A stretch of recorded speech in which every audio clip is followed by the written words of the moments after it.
Hello students, स्वागत है आपका आज की क्लास में। आज हम वोल्टेज फॉलोअर पढ़ेंगे।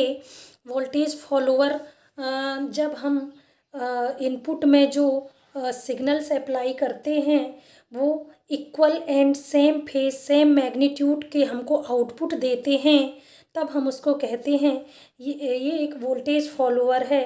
यह एक प्रकार का बफर होता है जो कि क्या करता है, जिसका आउटपुट जो होता है इनपुट को फॉलो करता है, इसलिए हम इसको वोल्टेज फॉलोअर कहते हैं।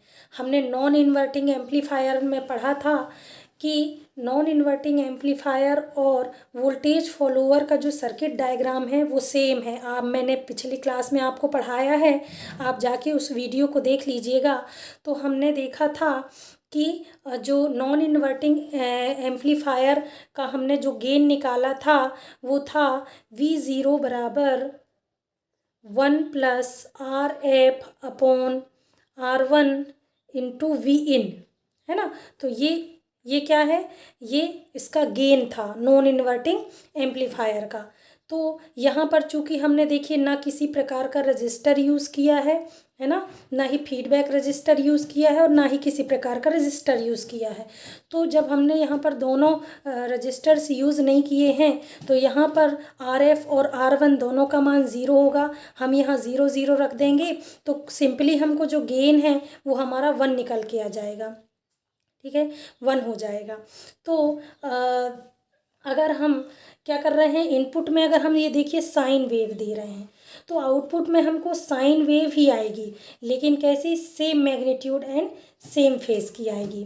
वोल्टेज फॉलोअर को हम क्या कहते हैं, बफर भी कह सकते हैं, है ना, बफर भी कहते हैं। जब क्या करते हैं, दो नेटवर्क के बीच में इसको रखा जाता है तब ये क्या करता है, पहले नेटवर्क की लोडिंग को क्या कर देता है, रिमूव कर देता है।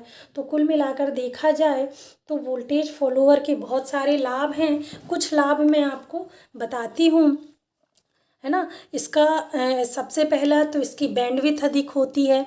इसका जो आउटपुट है बिना किसी फेज शिफ्ट के एक्यूरेट इनपुट को क्या करता है, फॉलो करता है, तो ये इसका दूसरा लाभ हो गया।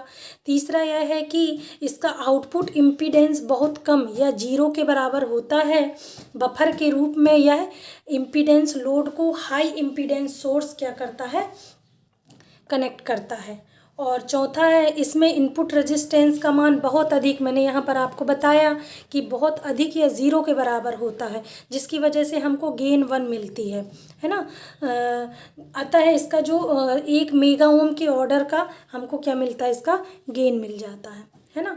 तो ये आपका voltage follower non inverting configuration पर आधारित है। एक बार आप नॉन इन्वर्टिंग एम्पलीफायर को देखिएगा और उसका पूरा डेरिवेशन मैथमेटिकल सॉल्यूशन सॉल्व करिएगा तो आपको जो उसका गेन है, आउटपुट वोल्टेज है, वो इस तरीके का मिलेगा और यहाँ पर हमको गेन 1 मिल रहा है। कुल मिलाकर देखा जाए आउटपुट जो है इनपुट को ही फॉलो करता है, इसलिए हम इसको वोल्टेज फॉलोअर, सेम मैग्नीट्यूड और सेम फेस के साथ। हम यहाँ पर देख रहे हैं इस सर्किट में कि हमने नॉन इन्वर्टिंग टर्मिनल पर यहाँ पर क्या कर रहे हैं, हम इनपुट या Vin अप्लाई कर रहे हैं और जो इन्वर्टिंग टर्मिनल है उसको हम यहाँ पर फीडबैक के साथ फीडबैक दे रहे हैं। हमने यहाँ पर किसी भी प्रकार के रजिस्टर का, ना ही हमने किस फीडबैक रजिस्टर लिया है, ना ही यहाँ पर हमने R1 रजिस्टर लिया है। तो simply voltage follower non inverting amplifier को फॉलो करता है। जहाँ पर हम RF और R1 का मान 0 रखते हैं तो गेन हमको 1 प्राप्त होती है और मिलने वाला जो आउटपुट सिग्नल होता है वो इनपुट के ही समान होता है। ये एक प्रकार का बफर सिस्टम कहलाता है। आशा करती हूँ आपको वोल्टेज फॉलोअर समझ में आया होगा। Thank you.